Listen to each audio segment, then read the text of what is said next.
જામનગરના પોલીસ જવાનોએ સેવા સુરક્ષા અને સલામીનું ઉત્તમ ઉદાહરણ પૂરું પાડ્યું છે. શેઠ વડાળા ગામે પોલીસે ચાલુ વરસાદે ગરબીની બાળાઓને સુરક્ષિત રીતે ઘરે પહોંચાડી ઓપરેશન સિંદૂર ગરબા પર આરતી કરી. જામનગર જિલ્લામાં રવિવારે રાત્રે 11 વાગ્યે સમગ્ર ગુજરાતમાં ઓપરેશન સિંદૂરના ગરબાની ગુંજ ઉઠી હતી. ત્યારે જામનગર જિલ્લામાં રાત્રિ દરમિયાન વરસાદનો વિઘ્ન હોવા છતાં અનેક જગ્યાએ ખેલૈયાઓએ ઓપરેશન સિંદૂરના ગરબા કર્યા.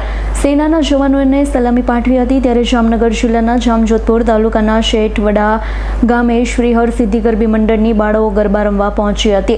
અચાનક જ વરસાદ આવતા પોલીસના જવાનોએ સુરક્ષિત રીતે બાળાઓને પોલીસના વાહનમાં ઘરે પહોંચાડી હતી. બાદમાં મુખ્યમંત્રી ભૂપેન્દ્ર પટેલ અને ગૃહમંત્રી હર્ષ સંઘવી દ્વારા ઓપરેશન સિંદૂર ગરબા પર રાત્રે 11 કલાકે ગરબા રમવાનું આહવાન કરવામાં આવ્યું. તેને ધ્યાનમાં લઈ પોલીસ તથા લોકો દ્વારા ઓપરેશન સિંદૂર ગરબા પર માતાજીની આરતી કરી દેશના વીર જવાનોને સલામી આપી હતી.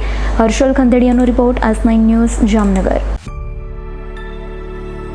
અમારી તમામ માહિતીથી અપડેટ રહેવા માટે જોડાયેલા રહો S9 ન્યૂઝ સાથે.